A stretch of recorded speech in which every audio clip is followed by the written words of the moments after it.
Hello everyone, welcome to PW only IAS. दोस्तों, आज के सेशन में हम डिस्कस करेंगे जनरल स्टडीज पेपर 3 यानी कि जीएस पेपर 3 की आपकी स्ट्रेटजी। अब देखो, पिछले दो लेक्चर्स आपने देखे होंगे जहां पर हमने जीएस पेपर 1 और जीएस पेपर 2 की बात करी थी, जो बेसिकली आने वाले लगभग 3 महीने बाद आपका 2.5 महीने बाद आपका 21 सितंबर को सुबह और दोपहर को होंगे। इनके लिए ऑलरेडी मैं लेक्चर्स बना चुका हूं, उनको आप देख भी सकते हो। आज हम डिस्कस करेंगे जनरल स्टडीज पेपर 3 जो आपका 22 सितंबर 2024 को मॉर्निंग में होने जा रहा है 9 से 12। अब अगर बात करें इस जनरल स्टडीज पेपर 3 की, तो यहां पर जो इंपॉर्टेंट कंपोनेंट्स आपको देखने को मिलते हैं वो कुछ ये हैं। पहला जो सबसे इंपॉर्टेंट कंपोनेंट है वो है आपका इकोनॉमी, एंड यहां पे इसके साथ आप एग्रीकल्चर को भी इंक्लूड कर सकते हैं।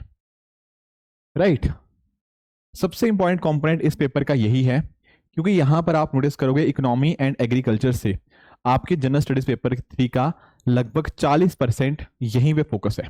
यानी कि अगर मैं बात करता हूं 250 मार्क्स के पेपर की ना, तो इस 250 मार्क्स में से 100 मार्क्स को तो आपका पेपर यहीं से आ जाएगा। डिस्कस करेंगे डिटेल में, बट एक बेसिक आइडिया लो, ठीक है। तो ये 100 मार्क्स लगभग पिछले 5 साल से कंसिस्टेंट है, कंसिस्टेंटली 100 मार्क्स का पेपर यहां से आ ही रहा है इकोनॉमी एंड एग्रीकल्चर से। इसके अलावा एक इंपॉर्टेंट कंपोनेंट आपका यहां पे वो है आपका इंटरनल सिक्योरिटी। ये एक कंपोनेंट भी हर साल फिक्स है, यहां से भी हर साल 50 नंबर का पेपर इंटरनल सिक्योरिटी से आता ही है। 2 सवाल आपके 15 मार्कर होते हैं, 2 सवाल आपके 10 मार्कर, ये भी कंसिस्टेंट ही है। बाकी यहां पर आप नोटिस कर पाओगे आपका साइंस टेक्नोलॉजी एक कंपोनेंट हो जाता है। यहां पर थोड़ा बहुत उतार चढ़ाव होता है, किसी साल 2 क्वेश्चन आगे, किसी साल 3 क्वेश्चन आगे, थोड़ा बहुत ऊपर नीचे वेरिएशन होता है, बट रफली आप नोटिस कर पाओगे कि 25-30 नंबर के आसपास या कई बार 40 नंबर तक का पेपर भी आपका यहां से हो सकता है। इसके अलावा अगर मैं बात करूं आपका इकोलॉजी इन्वायरमेंट, ये एक कंपोनेंट होता है, plus at the same time एक जो आपका डिजास्टर मैनेजमेंट वाला कंपोनेंट होता है, ये भी आपका जनरल स्टडीज पेपर 3 में ही आपको देखने को मिल जाएगा। थोड़ा सा मैंने यहाँ पे क्लब किया इनको, ठीक है, आगे मैं डिस्कस करूंगा डिटेल के अंदर, बट दिस इज रफली द ओवरव्यू। पर आप नोटिस कर पा रहे हो कि इकोनॉमी एंड एग्रीकल्चर शायद सबसे इंपॉर्टेंट कंपोनेंट हो जाता है, एंड इवन आपका इंटरनल सिक्योरिटी भी। रीजन पता क्या है? रीजन यहाँ पे एक मैं आपको एग्रीकल्चर थोड़ा एक्सप्लेन करूंगा एंड एक एक्सप्लेन करूंगा इंटरनल सिक्योरिटी। यहां पर आपको ना थीम के ऊपर क्वेश्चंस रिपीट होते हुए बहुत ही फ्रीक्वेंटली दिख जाएंगे। जैसे आएंगे मैं एक्सप्लेन करूंगा, बट ध्यान रखना ये वो वाले चीजें हैं, अगर आपने थोड़ा सा मेहनत कर ली ना, ये काफी आसानी से नंबर कैप्चर किए जा सकते हैं। जीएस पेपर 3 में ना अक्सर बच्चों के मार्क्स जो आते हैं थोड़े कम आते हैं एज कंपेयर टू 1, 2 एंड 4। कुछ कारण रहते हैं, या तो हम क्वेश्चन आसान होते हैं यहाँ पे, पर हम उन क्वेश्चन को अच्छे से डिकोड नहीं कर पाते, या फिर वहां पर जो कंटेंट लिखते हैं वो बहुत ही जनरलाइज नेचर का होता है, एंड इस वजह से वहां पे मार्क्स भी हमें एवरेज या बिलो एवरेज ही मिलते हैं। इसके अलावा जो थीम्स के ऊपर अगर आप फोकस करोगे तो आप यहाँ पे काफी अच्छे खासे मार्क्स को कैप्चर कर सकते हो। That is one thing that you always need to keep in mind. तो आगे बढ़ने से पहले एक इंपॉर्टेंट इन्फॉर्मेशन मैं आप सभी के साथ शेयर करना चाहता हूं।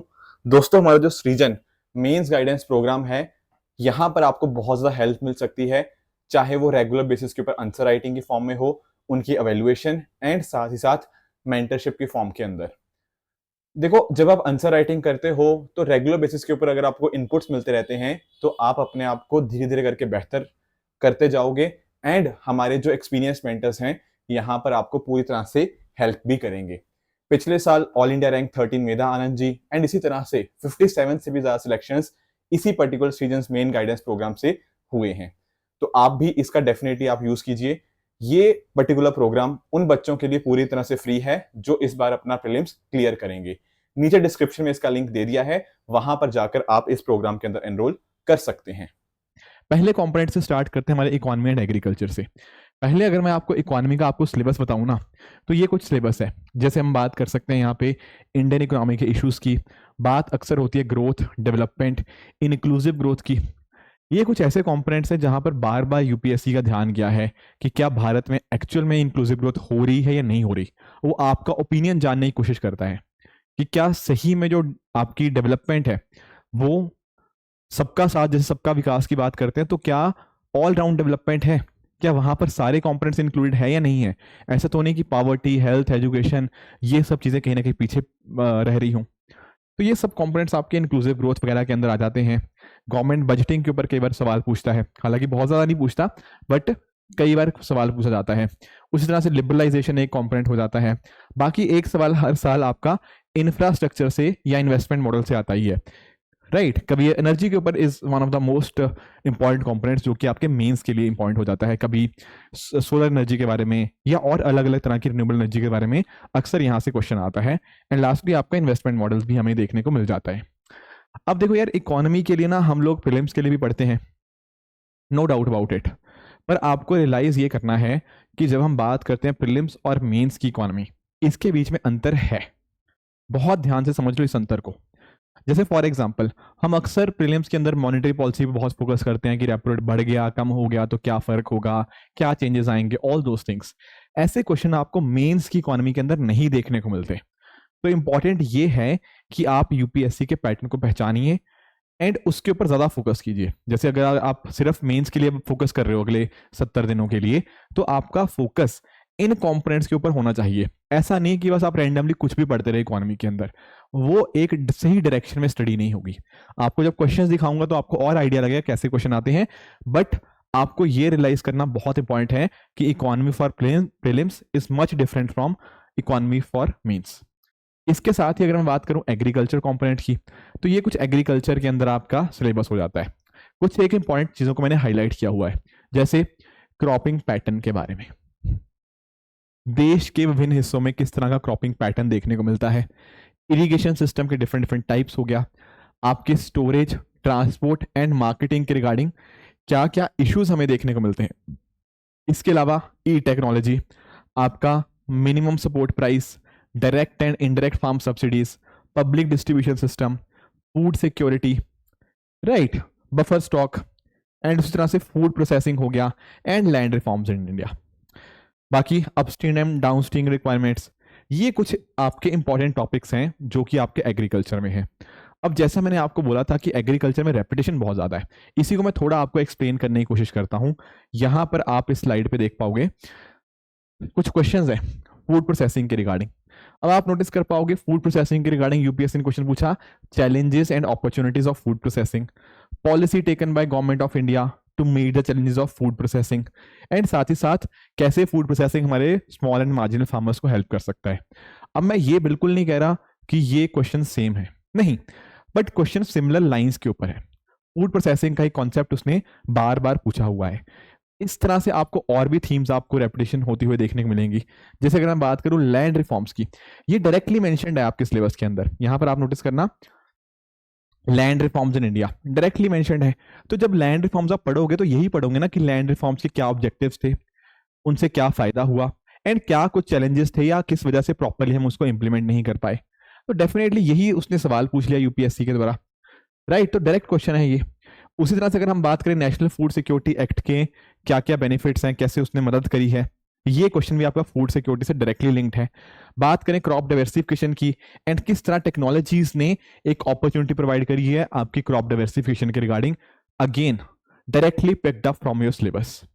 साथ ही साथ अगर हम बात करें टाइप्स ऑफ इरिगेशन का मेंशन है आपके सिलेबस के अंदर, एंड उसमें सबसे इंपॉर्टेंट आपका माइक्रो इरिगेशन ही बन जाता है। ये चीज तो आप पढ़ते हो ना जब आप टाइप्स ऑफ इरिगेशन पढ़ते हो। और ये पहली बार नहीं पूछा, ये 2021 में तो पूछा, इससे पहले आई थिंक 2018 या 19 में यही क्वेश्चन आया था माइक्रो इरिगेशन के रिगार्डिंग की। और मैं कुछ आपको एग्जांपल दे सकता हूं, जैसे फॉर एग्जांपल यहाँ पे आप नोटिस कीजिए, यहाँ पर इसने पूछा एक्सप्लेन द या elaborate the scope and significance of food processing industry in India. ये 22 में यूपीएससी ने क्वेश्चन पूछा, एंड ये वाला क्वेश्चन तो ना एज इट इज पूछ लिया। ये देख रहे हो, एक बार ध्यान से देखना, मैं जो हाईलाइट करने की कोशिश कर रहा हूं, यहां पर क्या लिखा है, food processing scope and significance. Question में क्या पूछा सर क्वेश्चन में पूछा उसने scope and significance of food processing industry in India. तो जिसने एग्जामिनर ने क्वेश्चन बनाया ना, he directly had syllabus in his hand and उसने वही कट कॉपी पेस्ट कर दिया। और एग्जांपल दीजिए सर इस चीज का, यहां पे देख रहे हो marketing of agriculture products, upstream and downstream requirements या प्रोसेस, आपका मार्केटिंग के रिगार्डिंग एंड आपका अपस्ट्रीम एंड डाउनस्ट्रीम रिक्वायरमेंट्स। क्या एग्जैक्ट क्वेश्चंस आपके सिलेबस से ही पिक हो रहे हैं या नहीं हो रहे? बिल्कुल हो रहे हैं। इसके अलावा पब्लिक डिस्ट्रीब्यूशन सिस्टम के क्या चैलेंजेस हैं एंड कैसे हम उसको बेहतर बना सकते हैं। Public distribution system, objectives, functioning and limitations, cut copy paste. Are you able to understand this thing? उसी तरह से अगर मैं बात करूं IFS की, इंटीग्रेटेड फार्मिंग सिस्टम, अब ये आपको सिलेबस में डायरेक्टली तो नहीं देखने को मिलेगा, पर ये क्वेश्चन यूपीएससी ने 2022 में पूछा, एग्जैक्ट यही क्वेश्चन यूपीएससी ने 2019 में पूछा। तो क्या आपको दो तीन चीजें यहां से निकल के आ रही हैं? पहली बात तो भाई हमें सिलेबस पता होना चाहिए। दूसरी बात, यूपीएससी ने पिछले 5 6 7 साल के अंदर जो भी क्वेश्चन एग्रीकल्चर से पूछा हुआ है ना, वही सेम क्वेश्चन यूपीएससी फिर से रिपीट कर देती है। एग्रीकल्चर में हर साल आपको 4 सवाल आएंगे, 2 सवाल 15 मार्कर वाले, 2 सवाल 10 मार्कर वाले, टोटल 50 मार्क्स का पेपर हर साल एग्रीकल्चर से आता है। And these are the easiest numbers to capture. अब देखो, सब्जेक्ट आप बहुत सारे पढ़ते हो, 50 नंबर लेने में आपको पता नहीं कई पेजेस कई मतलब कई दिन लग जाते हैं पढ़ने में। एग्रीकल्चर एक ऐसी चीज है जहां पर आपको एफर्ट बहुत कम है एंड रिवॉर्ड बहुत ज्यादा है। So this is something you must not miss at any cost. Have a good content for these agriculture specific question, have good data with you, substantiate it with good examples, and you are sorted for the agriculture type questions. क्या ये बात समझ आई? ठीक है, अब 50 number agriculture के हो गए। इस तरह से 50 नंबर का आपका आता है इकोनॉमी। अब ये जो इकोनॉमी वाला क्वेश्चन है ना, यहाँ पे थोड़ी मेहनत ज्यादा है। एग्रीकल्चर में तो बहुत ही फ्री के नंबर आपको बट रहे हैं, इकोनॉमी वाले क्वेश्चन में थोड़ी मेहनत ज्यादा है, क्योंकि यहां पर ना डाइवर्सिटी ऑफ क्वेश्चंस बहुत ज्यादा है। कभी एक पैटर्न तो नहीं, जैसे इंक्लूसिव ग्रोथ वाला बार बार आया है, पर उसके अलावा अगर हम थीम्स देखें तो थोड़ा सा ना डिफरेंट थीम्स में कई बार चला जाता है। और काफी थीम्स ऐसी होती हैं जो कहीं ना कहीं करंट अफेयर से रिफ्लेक्ट होती हैं। जैसे करंट अफेयर्स में अक्सर कई बार हम केयर इकोनॉमी, मोनेटाइज्ड इकोनॉमी, इनका जिक्र आता रहता है, क्योंकि ये इमर्जिंग चीजें हैं एंड कैसे वुमेन एम्पावरमेंट को मदद कर सकता है। तो ये एक थोड़ा सा करंट अफेयर्स प्लस आपका इकोनॉमी, इनका लिंकेज है। इसके साथ ही अगर हम बात करें स्ट्रक्चरल अनएम्प्लॉयमेंट, ये कुछ ऐसी चीज है जो हम कहीं ना कहीं पढ़ते हैं प्रीलिम्स के समय के ऊपर। उसी के ऊपर हमें पूछ लिया गया कि आपकी अनएम्प्लॉयमेंट के लिए कैलकुलेट करने वाली जो मेथोडोलॉजी है वो क्या है, क्या उसमें इश्यूज क्या हैं, ये सब चीजें भी आपकी न्यूज़पेपर में अक्सर आती हैं। तो you can replicate those things here as well. उसके अलावा अगर हम बात करें इंडियन इकोनॉमी के डिजिटलाइजेशन का क्या स्टेटस है, अब ये एक ऐसा क्वेश्चन है जो शायद आप अपने जो इकोनॉमिक सर्वे है वहां से आंसर कर सकते हो, क्योंकि जब ये 23 में पेपर आया ना, इससे जो 23 वाला आपका इकोनॉमिक सर्वे था, वहां पर आप नोटिस करना जो आखिरी वाले चैप्टर्स थे, बहुत सारे पेजेस ना डेडिकेटेड थे इसी मुद्दे के ऊपर कि हम इंडियन इकोनॉमी के अंदर किस स्टेटस हो चुका है डिजिटलाइजेशन का। यूपीआई के बारे में खूब बातें हुई हैं, इतनी बातें थी कि कई पेजेस वहां पे इकोनॉमिक सर्वे के भरे हुए थे। Plus at the same time जब बजट की बात हुई तो हमारी जो फाइनेंस मिनिस्टर निर्मला सीतारमण जी, उन्होंने भी यहाँ पर यूपीआई और बाकी और डिजिटलाइजेशन चीजों के बारे में बहुत बढ़ चढ़कर बात करी थी। तो यू मस्ट अंडरस्टैंड कि जो चीजें कहीं ना कहीं चल रही हैं बार बार, और इंटरनेशनल रिपोर्ट्स ने भी काफी तारीफ करी थी, तो इट इज एक्सपेक्टेड कि यहाँ पे पूछा जाए। Plus at the same time उन्होंने प्रॉब्लम्स के भी बारे में पूछ लिया कि क्या प्रॉब्लम्स है इसके अंदर एंड कैसे हम उनको बेहतर कर सकते हैं, दीज थिंग्स। एंड पहला क्वेश्चन आपका एमएसएमईज के रिगार्डिंग था, एंड आपका इकोनॉमिक ग्रोथ से कैसे आपका मैन्युफैक्चरिंग सेक्टर में जीडीपी होती है, तो ये सब चीजें हैं, ठीक है। एंड सरकार की क्या पॉलिसीज हैं, दिस काइंड ऑफ थिंग्स, ठीक है। और क्वेश्चन आप देखना चाहो पिछले साल, उसके पहले पब्लिक प्राइवेट पार्टनरशिप के बारे में क्वेश्चन पूछा हुआ है इंफ्रास्ट्रक्चर प्रोजेक्ट्स के रिगार्डिंग, तो इंफ्रा वाला चीज आ गया। इंक्लूसिव ग्रोथ तो चलो डायरेक्ट क्वेश्चन है। आपका लाइफ एक्सपेक्टेंसी के बारे में पूछ रहा है, ये भी देखो लाइफ एक्सपेक्टेंसी वाला आप लोग थोड़ा सोशल जस्टिस के अंदर भी पढ़ते हो जब आप जनरल स्टडीज पेपर 2 की तैयारी करते हो, तो वहां से भी कुछ एक पॉइंटर्स आप यहाँ पे अपने आंसर के अंदर इनकॉर्पोरेट कर सकते हो।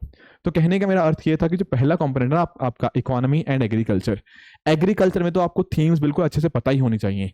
इकोनॉमी के अंदर आपको थीम्स डेफिनेटली पता होनी चाहिए, बट उसके साथ ही साथ जो करंट रेलेवेंस में चीजें हैं ना, वहां से क्वेश्चन यूपीएससी के पूछने की प्रोबेबिलिटी ज्यादा रहती है। सो ये आपका पहला कंपोनेंट है इकोनॉमी एंड एग्रीकल्चर, जो इस पेपर में लगभग 100 नंबर की जो वेटेज लाई करती है, ठीक है। This is the first component. Next हमारा कंपोनेंट हम थोड़ा डिस्कस कर लेते हैं साइंस एंड टेक्नोलॉजी के बारे में। अब this is one such component ना जहां पर आप लोगों को फिर से डिफरेंस निकालना होगा प्रीलिम्स और मेंस के बीच में। ऐसा क्यों सर? देखो यहां पर ना 2 टर्म्स हैं, एक है आपका वर्ड साइंस, दूसरा वर्ड है आपका टेक्नोलॉजी। यूपीएससी के आप क्वेश्चन उठा के देखिए, मेंस के अंदर जो खासकर क्वेश्चन आते हैं वो टेक्नोलॉजी के ऊपर आते हैं। क्या मतलब? जैसे कभी सवाल पूछ लिया आपकी नैनो टेक्नोलॉजी के ऊपर एंड नैनो टेक्नोलॉजी के क्या एप्लीकेशंस होते हैं, लेट्स से हेल्थ सेक्टर के ऊपर पूछ लिया। कई बार पूछ लिया कि बायोटेक्नोलॉजी के क्या फायदे होते हैं डिफरेंट एग्रीकल्चर या और सेक्टर्स के ऊपर क्या क्या फायदे होते हैं। कई बार स्पेस टेक्नोलॉजी के ऊपर क्वेश्चन पूछ लिया, आपके न्यूक्लियर टेक्नोलॉजी के ऊपर क्वेश्चन पूछ लिया, या जो भी करंट अफेयर्स में था उसके ऊपर क्वेश्चन पूछ लिया। जैसे चंद्रयान 3 न्यूज में था तो उसके ऊपर क्वेश्चन पूछ लिया, या आपका हबल स्पेस टेलीस्कोप न्यूज में थी तो उसके रिगार्डिंग फंक्शनिंग के रिगार्डिंग क्वेश्चन पूछ लिया। तो do you understand this kind of things? The thing is कि साइंस एंड टेक्नोलॉजी में हमें साइंस पार्ट कम पढ़ना है मीन्स के लिए, टेक्नोलॉजी पार्ट हमें ज्यादा पता होना चाहिए। एंड टेक्नोलॉजी में भी जो आपकी न्यूज में ज्यादा रही है उनकी टेक्नोलॉजी तो खासकर आपको पता होनी चाहिए। कुछ एक एग्जांपल्स वैसे मैं आपको दे सकता हूं, जैसे ये तो सिलेबस है, यहाँ पर बात करता है कि साइंस एंड टेक्नोलॉजी में क्या डेवलपमेंट्स हैं। ये जो एप्लीकेशन वाला पार्ट है ना, application, this is what UPSC's focus is. And even ये चीज आपको प्रीलिम्स में भी देखने को मिलती है। एप्लीकेशन स्पेसिफिक क्वेश्चन बहुत पूछे गए, कभी आर्टिफिशियल इंटेलिजेंस के ऊपर पूछ लिया, मेटावर्स के रिगार्डिंग क्वेश्चन पूछा हुआ है, ठीक है। उसी तरह से IT, space, computers, robotics, nano technology, biotechnology, आपका आईपीआर, इनके ऊपर ना हर एक क्वेश्चन आ चुका है। नैनो के ऊपर आ चुका है, बायोटेक्नोलॉजी के ऊपर आ चुका है, ठीक है। बाकी और जगह के ऊपर भी क्वेश्चन आ चुके हैं, स्पेस वगैरह के ऊपर भी। तो इनके रिगार्डिंग क्वेश्चन यूपीएससी पूछता ही पूछता है। ये वाला जो कि इंडियंस की क्या अचीवमेंट है साइंस एंड टेक्नोलॉजी, ये थोड़ा क्वेश्चन कम पूछा है यूपीएससी ने। पर एक क्वेश्चन आप जिसमें कह सकते हो, लेट से अब उसको आप साइंस में डालना है, साइंस में डाल लो। डॉक्टर सर एम विश्वेश्वरैया जी के बारे में क्वेश्चन पूछा हुआ है। आपके जो फादर ऑफ ग्रीन रेवोल्यूशन थे, एम एस स्वामीनाथन जी, उनके कंट्रीब्यूशन क्वेश्चन ऊपर आ चुका है। तो ऐसे क्वेश्चन कई बार इनडायरेक्टली यहाँ से पूछ ले जाते हैं। बाकी आपको जो फेमस आपके जो साइंटिस्ट है ना, उनके बारे में आपको कुछ एक पॉइंटर जरूर पता होना चाहिए। कि आपसे कोई पूछे कि सीवी रमन सर का क्या कंट्रीब्यूशन रहा है, तो you must be able to answer it in few lines. अगर आप, ऐसा नहीं कि 250 वर्ड्स का पेपर आंसर लिखो, बट हाँ कुछ एक लाइंस तो आपको जरूर पता होना चाहिए ताकि आप उसको एक्सप्लेन कर पाओ। क्योंकि अगर यहाँ से क्वेश्चन पूछेगा ना, इट इज हाईली लाइकली कि 2 साइंटिस्ट के बारे में देखा वो क्वेश्चन के अंदर, क्योंकि यही पैटर्न हुआ है। अगर हाँ कोई ऐसी उनकी चीज है, जैसे रमन इफेक्ट कई बार बहुत पॉपुलर चीज होती है, तो वहां पर 150 वर्ड्स का आंसर आपसे एक्सपेक्टेड है, ठीक है ना। तो इस वजह से इनके बारे में थोड़ा थोड़ा एक आइडिया जरूर होना चाहिए, जो भी आपके देश के फेमस साइंटिस्ट हमें देखने को मिलते हैं। कुछ क्वेश्चंस की अगर मैं बात करूं, जैसे यहाँ पर 23 में पूछ लिया क्वेश्चन एआई के बारे में, कि इस कॉन्सेप्ट को आप इंट्रोड्यूस कीजिए, कैसे एआई मदद करती है क्लिनिकल डायग्नोसिस के अंदर, एंड कैसे एआई की वजह से हेल्थ केयर के अंदर प्राइवेसी को खतरा है। डायरेक्ट क्वेश्चन है, ठीक है। एक क्वेश्चन जो आप कह सकते हो, माइक्रो ऑर्गेनिजम्स कैसे आपकी फ्यूल शॉर्टेज को टैकल करने के अंदर मदद करेंगे। ये कुछ क्वेश्चन है जो आपको करंट अफेयर्स से ही पिक करने पड़ेंगे। पढ़ते हैं डेफिनेटली माइक्रो ऑर्गेनिज्म के बारे में आप पढ़ते हो साइंस एंड टेक्नोलॉजी में, बट करंट अफेयर्स यहाँ पे रेलेवेंट बन जाते हैं। सिमिलरली ईवीज की बात करें, ठीक है, ईवीज किस तरह से कार्बन मिशंस को रिड्यूस करने के लिए मदद कर सकते हैं। अब इसको आप ना एनवायरमेंट में भी डाल सकते हो, ऐसा कुछ नहीं है कि यहीं पे आएगा। ये कुछ क्वेश्चन आप एनवायरमेंट से क्वेश्चन मान सकते हो, ठीक है, दोनों का मिक्सचर या भी आप कह सकते हो, ठीक है। तो 2 से 3 क्वेश्चन हर साल आपको यहां से देखने को मिलते हैं, किस साल 2 होते हैं, किस साल 3 होते हैं, दिस इज द पैटर्न। उसके अलावा ये जैसे पिछले साल हमारा जो चंद्रयान 3 मिशन था, उसके बारे में पूछा गया कि मेन टास्क क्या थी और कौन कौन सी कंट्री है जिन्होंने ऑलरेडी ये टास्क को अचीव कर रखा है। बाकी उसके जो पेलोड्स वगैरह है उसके ऊपर भी क्वेश्चन आया है। सिमिलरली पिछले सालों की बात करें तो जेम्स वेब स्पेस टेलीस्कोप, उसके ऊपर क्वेश्चन आया। क्यों? क्योंकि इसको लॉन्च किया गया था 25 दिसंबर 2021 को, एंड 2022 में क्वेश्चन पूछ लिया। सेम आपका चंद्रयान 3 का भी केस था। फिर वैक्सीन के ऊपर बहुत डिस्कशन हुई, इवन प्रीलिम्स में भी क्वेश्चन यूपीएससी ने पूछा था, फिर बाद में यूपीएससी ने क्वेश्चन यहाँ पे मेंस के अंदर भी पूछ लिया गया इस चीज के ऊपर। तो are you getting the point? Science technology में मेजर चीज आपको पढ़नी है टेक्नोलॉजी, एंड वहां पर भी करंट रेलेवेंस जो चीजों की है, अगर आप उन चीजों को कवर कर रहे हो तो आपका मेंस बिल्कुल सॉर्टेड है with regards to science and technology, ठीक है। उससे पहले S-400 air defence system, biotechnology का direct question, so on and so forth. तो इस तरह की चीजें कुछ हमें देखने को मिलती हैं। नेक्स्ट जो कंपोनेंट हम डिस्कस करेंगे वो है आपका एनवायरमेंट एंड इकोलॉजी। अब एक क्वेश्चन तो मैंने दिखाया भी, और भी मैं आपको दिखाने की कोशिश करता हूं। अब फिर से देखो, एनवायरमेंट एंड इकोलॉजी भी आपका प्रीलिम्स एंड मेंस में काफी डिफरेंस है। प्रीलिम्स में अक्सर वो कई बार स्पीशीज के बारे में पूछ लेता है कि भाई ये स्पीशी क्या है, क्या ये फिश है, क्या ये इंसेक्ट है, क्या है, इस तरह की चीजें। ऐसे क्वेश्चन आते हैं कुछ फैक्चुअल क्वेश्चन, पर not in case of mains. क्यों? क्योंकि मेंस का सिलेबस क्या है? मेंस का सिलेबस हमारे environment pollution, environment degradation, and साथ ही साथ आपका जो EIA होता है, एनवायरमेंट इंपैक्ट असेसमेंट, इन चीजों को कहीं ना कहीं कवर करता है। मैं आपको एग्जाम्पल से ही इन चीजों को एक्सप्लेन करने की कोशिश करता हूं।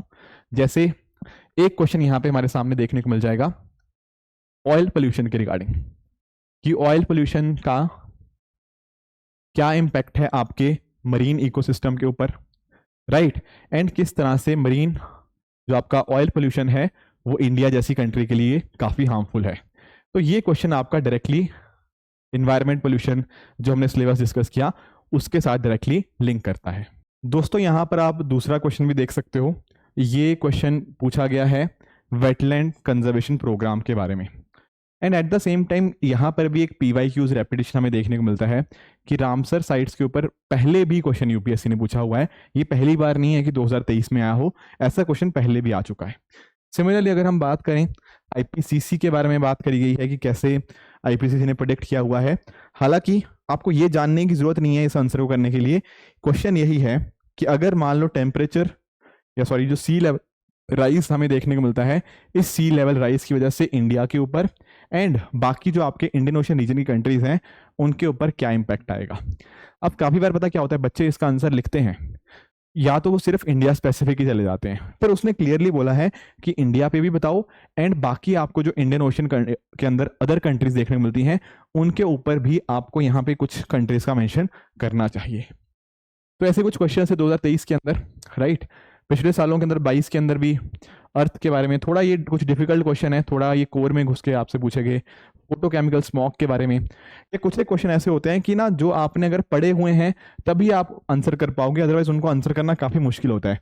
जैसे 1999 का ये गॉथनबर्ग प्रोटोकॉल के बारे में पूछा गया question, if you have read this then only will you be able to answer. पर ऐसे कुछ क्वेश्चन ना, इसके लिए आपको IPCC की रिपोर्ट का पता होना जरूरी नहीं है, क्योंकि देखो इन द एंड क्वेश्चन क्या है, क्वेश्चन यही है कि भाई सी लेवल राइज होगा तो उससे इंडिया और बाकी कंट्रीज पे क्या इंपैक्ट आएगा, दैट इज इट। आपने नहीं भी पढ़ी IPCC की रिपोर्ट, कोई दिक्कत वाली बात नहीं है, you should be able to answer this kind of question. But ऐसे क्वेश्चन को आंसर करना, इसके लिए आपको जानकारी होनी ही होनी पड़ेगी, ठीक है। उससे पहले भी ग्लोबल वार्मिंग के ऊपर क्वेश्चन पूछे गए हैं, कोस्टल इरोजन के रिगार्डिंग और उसके क्या इफेक्ट्स होते हैं। ये थोड़ा आपका डिजास्टर मैनेजमेंट का क्वेश्चन है दरअसल में, कोस्टल इरोजन हो गया एंड कैसे आप कहीं ना कहीं इसको, इस हैजार्ड को कॉम्बैट कर सकते हो, ये डिजास्टर का आपका पार्ट बन जाता है। तो यहाँ पर भी ना आपका करंट रेलेवेंस बहुत इंपॉर्टेंट है, क्योंकि इनके ऊपर कभी ना कभी आपके एडिटोरियल्स देखने को मिल जाते हैं। तो one of the important things जो आपको हेल्प करेगी यहाँ पे अपनी प्रेपरेशन को इम्प्रूव करने के लिए, चाहे वो इकोनॉमी हो, आपका एनवायरनमेंट हो या बाकी सेक्शंस हो, दैट इज आपका एडिटोरियल।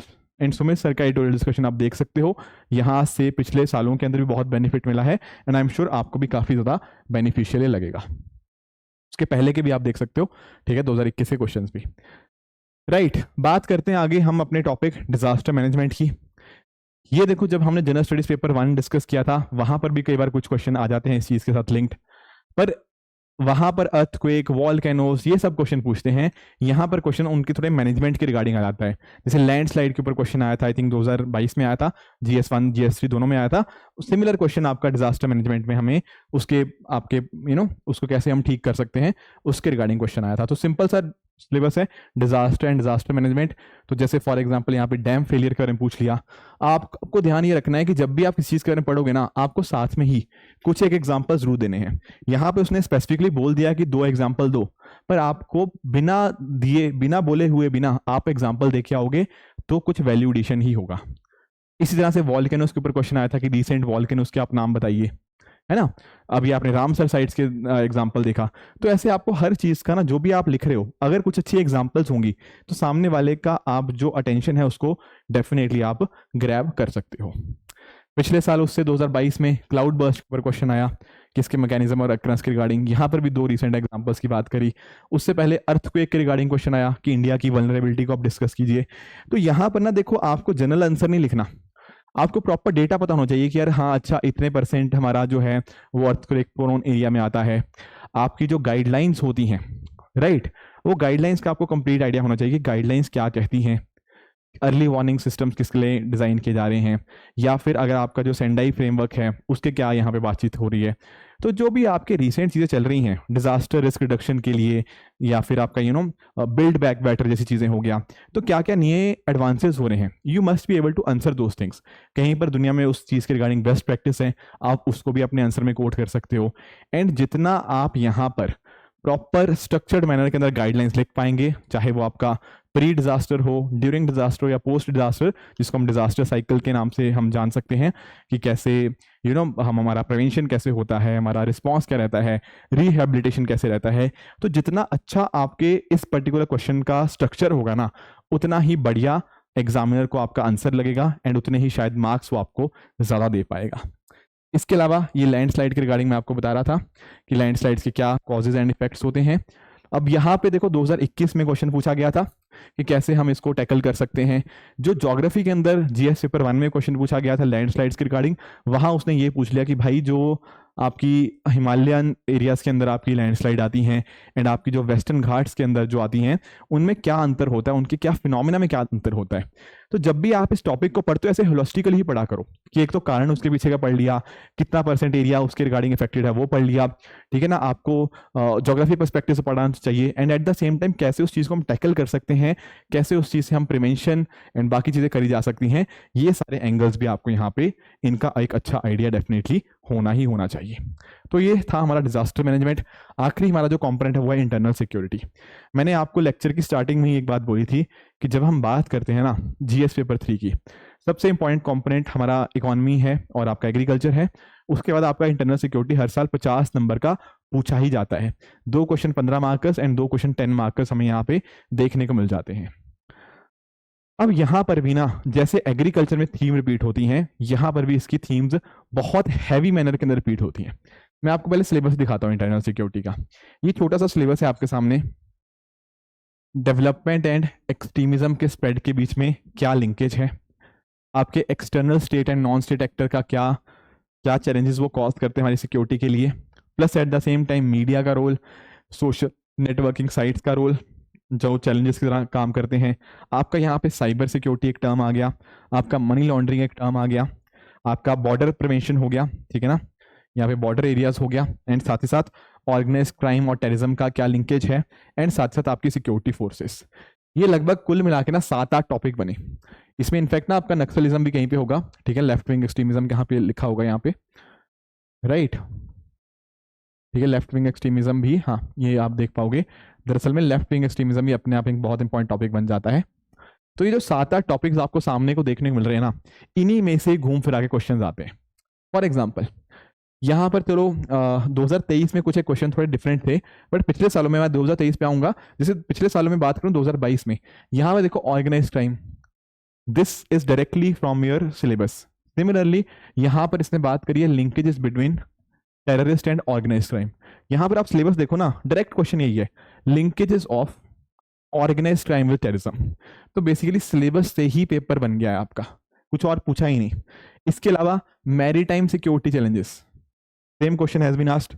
आपके बात करें साइबर सिक्योरिटी के क्या क्या डिफरेंट एलिमेंट्स हैं एंड हमारी क्या पॉलिसी है, कैसे हमने ये चीज़ डेवलप करी है, ये एक एस्पेक्ट हो गया। आपके नक्सलिज्म के क्वेश्चन पूछ लिया, ठीक है, लेफ्ट विंग एक्सट्रीमिज्म के ऊपर, तो ये क्वेश्चन आया है। उससे पहले भी आप नोटिस करोगे ये मनी लॉन्ड्रिंग के ऊपर क्वेश्चन आया है, डायरेक्ट सेम क्वेश्चन, ये लिखा ही हुआ है, मनी लॉन्ड्रिंग हो गया, उसका प्रिवेंशन कैसे करना है वही पूछ लिया। साइबर अटैक्स के ऊपर क्वेश्चन, ये तो साइबर तो एक ना बहुत ही कॉमन चीज हो गई है। इसी तरह से आपके टेररिज्म के ऊपर क्वेश्चन हो गया, टेररिज्म का क्या लिंकेज है, ऑल दोस थिंग्स। एंड यहाँ पर आपका external state and non state actor, ये देखो क्या क्या चैलेंजेस पोस्ट किए जाते हैं by external state and non state actor. This is exactly external state and non state actors. तो what I am saying is कि अगर आपने इंटरनल सिक्योरिटी का कंटेंट अच्छा बना लिया तो डिसेंट नंबर ऑफ क्वेश्चंस आप कर पाते। 23 में थोड़े से क्वेश्चन थोड़े अलग लेवल के थे, जैसे फॉर एग्जांपल यहाँ पे ड्रोन्स या यूएवीज की बात करी गई थी। अब ये न्यूज़ में था, क्लियरली आप देख रहे हो कि जम्मू और बाकी एरियाज में आप नोटिस कर पा रहे थे कि कैसे बहुत बड़ा चैलेंज बन रहे थे, राइट। तो ये करंट अफेयर के एस्पेक्ट से था। Plus at the same time ये आपका डायरेक्ट क्वेश्चन है जहां पर हम बात करें कि पहले तो बात उसने पूछा ही है कि भारत किस तरह के इंटरनल सिक्योरिटी चैलेंजेस फेस करता है एंड हमारी अलग अलग एजेंसीज का क्या रोल रहता है। इसके अलावा यहाँ पे अगर हम बात करें तो यहाँ पर बात भले ही करी गई है एक no money for terror conference की, पर ये कहीं ना कहीं आपका टेरर फाइनेंसिंग हो गया, मनी लॉन्ड्रिंग हो गया, उसके साथ यहाँ पे डील करता है, बेसिकली टेरर फंडिंग के साथ। तो टेररिज्म का एक मेजर चीज होती है कि अगर आपने फंडिंग ही कट कर दी ना तो काफी हद तक आप टेरर के ऊपर रोक ला सकते हो। That is one aspect. And यहाँ पर देखो बात हुई थी जम्मू एंड कश्मीर के बारे में। जम्मू एंड कश्मीर भी देखो एक काफ़ी बड़ा इशू रहा है हमेशा से ही, क्योंकि देखो जब हम बात करते हैं ना, जब भी आप बढ़ रहे हो अपने इंटरनल सिक्योरिटी को, तो आप नोटिस करोगे यार एक तो लेफ्ट विंग एक्सट्रीमिज्म का मुद्दा है, इसके अलावा जम्मू कश्मीर का मुद्दा है, आपकी नॉर्थ ईस्टर्न स्टेट्स का एक इशू थोड़ा रहता है, राइट, एंड बाकी आपके बॉर्डर एरियाज या साइबर सिक्योरिटी, टेररिज्म, ये सब चीज़ें हो गया। जम्मू कश्मीर के ऊपर पहले भी क्वेश्चन पूछा हुआ है जब यूपीएससी ने ओवरग्राउंड वर्कर्स के रोल्स के ऊपर क्वेश्चन मार्क उठाया था, एंड सिमिलरली यहाँ पर भी, क्योंकि देखो 2019 के बाद आर्टिकल 370 को डाइल्यूट किया गया, एक तरह से आप कह सकते हो एब्रोगेट किया गया, एंड उसके हिसाब से क्या क्या चेंजेस आए हैं। आप लोगों ने कलहन की एक बहुत फेमस कोट के बारे में भी सुना होगा कि कश्मीर को आप दिल से जीत सकते हो, पावर से नहीं। ये भी काफ़ी ज़्यादा न्यूज़ में चल रही थी बात। तो वही कहीं ना कहीं यहाँ पे बात करी गई है कि कैसे आप कहीं ना कहीं पॉपुलेशन का ट्रस्ट आप रिस्टोर करते हो, क्या आपके मेजर्स अडॉप्ट किए गए हैं। तो करंट अफेयर्स का आपको यहाँ पे पॉइंटर्स कुछ मेंशन करने थे, while keeping in mind internal security के जो भी आपने चीज़ें पढ़ी हुई हैं। इवन यहाँ पे कई बार लोन वुल्फ अटैक और जो रिसेंट कुछ चेंजेस आ रहे हैं इंटरनल सिक्योरिटी के अंदर, वो क्वेश्चंस भी यूपीएससी ने अक्सर पूछे हुए हैं। पिछले सालों में जाओगे तो और भी ऐसे क्वेश्चंस आपको देखने को मिल जाएंगे। तो ये कुछ चीज़ें थी जो हमें यहाँ पे पेपर 3 के बारे में पता होनी चाहिए थी। अब बात करें अगर देखो सोर्सेज की, तो सोर्सेज में देखो एक तो आपको डेफिनेटली करंट अफेयर्स आपको अच्छे होने चाहिए, क्योंकि यहाँ पर चाहे इकोनॉमी है, एग्रीकल्चर है, साइंस टेक्नोलॉजी है, इन्वायरमेंट है, डिजास्टर मैनेजमेंट है, या आपका इंटरनल सिक्योरिटी, सारे कंपोनेंट्स के अंदर आपके करंट अफेयर्स आते हैं। एंड यहाँ पर आपके जो एडिटोरियल डिस्कशंस हैं सुमित सर के द्वारा, वो बहुत बहुत ज़्यादा हेल्प कर सकते हैं। इनफैक्ट मैं देख रहा था 2023 का जो पेपर था ना, उसमें लगभग सारे क्वेश्चन सुमित सर ने एडिटोरियल डिस्कशंस के अंदर कवर किए हुए थे, तो वो एक इंपॉर्टेंट कंपोनेंट आपको बन सकता है। साथ में अगर मैं बात करूँ ना, इसके अलावा अगर हम डिस्कस कर पाएँ तो हमारी जो प्रहार बुकलेट्स है ना, उनको भी आप गो थ्रू कर सकते हो। अगर आपको किसी स्पेसिफिक टॉपिक के रिगार्डिंग लगे कि यार ये मेरा कंटेंट इस टॉपिक के रिगार्डिंग प्रिपेयर्ड नहीं है, तो उन पर्टिकुलर टॉपिक्स के लिए आप प्रहार बुकलेट्स को भी गो थ्रू कर सकते हो, क्योंकि इन प्रहार बुकलेट्स को उसी तरह से डिज़ाइन किया गया है ताकि आपकी वो एग्जाम रिक्वायरमेंट्स को अच्छे से फुलफिल कर पाए। राइट फ्रेंड्स, तो ये था आज का हमारा सेशन जहाँ पर हमने अलग अलग कॉम्पोनेंट्स को डिस्कस किया, सारे अलग अलग एस्पेक्ट डिस्कस करे आपके इकोनॉमी से लेकर आपका इंटरनल सिक्योरिटी तक। एंड यहाँ पे हमने थीम रिपीट होती हुई भी देखने को मिली है। तो अगर हमारी प्रेपरेशन एक सही डायरेक्शन में होगी, अगर हमने थीम्स को समझा होगा, तो मेंस के अंदर, इस एग्जाम के अंदर भी हम अच्छा स्कोर ला सकते हैं। ठीक है दोस्तों, सो इसी तरह से आप भी अपने एंड पे हार्डवर्क करते रहिए। Thank you very much for joining, all the very best.